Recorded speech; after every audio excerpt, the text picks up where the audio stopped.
Hello, and it's another Sunday, and I'm well excited to bring you Sunspiration. Sunspiration is inspiration from the Holy Bible. I am a transformational speaker, so every Sunday I take a dive into the Holy Bible and I just share with you some inspiration to fire you up for the week. I believe that when a human being was created, the Holy Bible is the manual that was given to show how to operate this machine. This month of March, I'll be looking at a very powerful topic.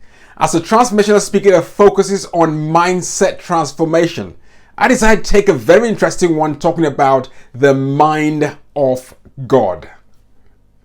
Yes, you heard me right. The mind of God. And the great thing about it is when I started digging deep into it, I began to unfold some really powerful stuff. And it really got me so excited. So I'm looking forward to every Sunday in March where I can share with you more and more from different angles. Today being the first one, I want to focus on just building the foundation, which is asking the first question: what is actually the mind?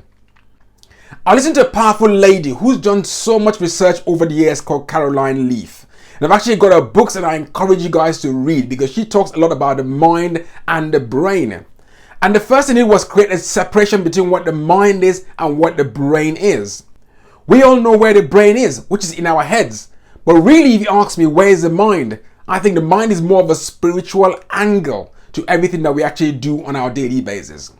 We say that word every single time. We need to change our mindset so we know how powerful the mind is for us daily as we use it. For me, the brain is more or less like the hardware. Like in a computer, when you build a CPU, it's a solid hardware that's actually put into the computer. And the mind is like the software because the mind actually controls the brain. The mind feeds into the brain and the brain now controls the body that actually makes us to take action. So we can control the mind. If you can take charge of the mind, if we can understand our minds, then we can understand our brain and we can now create different results. Karen Leaf broke it down as it is how we think, how we feel, and how we choose to act. I'll say it again: how we think, how we feel, and how we choose to act. So you might be asking the question, does God actually have a mind? He's a supreme being. He is mighty. Does he have a mind? And I can dig into his word. In 1 Corinthians 2:16, it says, "For who knows the mind of the Lord, that he may instruct him?" And that's in 1 Corinthians 2:16, the first part of it. So for the word of God to be talking about the mind of the Lord, that means the Lord has a mind. And what I want to dig into mainly is when we talk about the mind being how we think, how we feel, and how we choose to take action. We can also look at it as the plans God has for us, the thoughts that he has for us, and the actions that we have to take, we as human beings. So when I go into the mind of God, as I look into it for the remaining weeks in the month of March, we can focus on what are his thoughts for us. What are his plans for us? You know, we as human beings, I can liken it to a car. I'm a man, so I like to use cars as examples. I can liken it to a car. When the manufacturer makes the car, the manufacturer has plans for that car. What's the plan for this car? How is it going to operate? Is it a 4x4 or is it a lovely salon or is it a sports car? What kind of roads is it going to drive on? The manufacturer thinks of all those things. The thoughts, what's behind the whole thing? What's he putting inside the engine? How does he want to market it? How does he want people to feel when they drive that vehicle? So the manufacturer has plans and thoughts for the car when they make it. And it's the same way God has plans and thoughts for us, we as human beings. And next thing I'm going to ask you is, why do we need to know the mind of God? Why do we even have to bother? If we understand the mind of God, we can get to understand our purpose more and more on this earth. As a man who is married, if my wife understands my thoughts, she gets to understand me more. She knows what I like, what I don't like. And in that way, we can live in better harmony because she understands my thoughts. As we have heard the saying regularly, that we are our thoughts.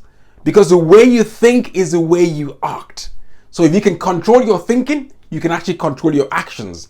And that's why it's important for us to understand the mind of God, so we can understand more and more why he created us as individuals, which is our purpose here on earth. And the third question we're looking at today is, how can we know his mind? How can we understand his mind?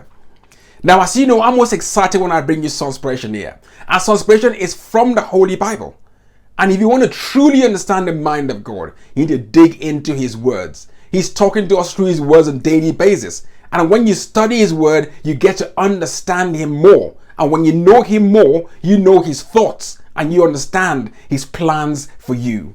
So as you live on this earth every time, you will understand him more by digging into his words and understanding his thoughts for you. So if you're wondering, how do I get the mind of God? How do I understand the mind of my manufacturer God?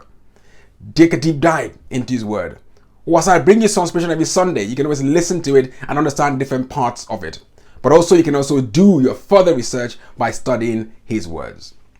So I'll leave you with this saying, it is important for us to understand his mind so we can find our purpose here on earth. I look forward to unpacking this for us as we go on through the month of March every Sunday. So remember to join me, share, and tell other friends about it so we can just take this ride. And I would love to see your comments, what you think about the mind of God. I would love to share. I would love to learn from you guys too. So let's dive into this, and I will see you next week. Stay blessed and love you all.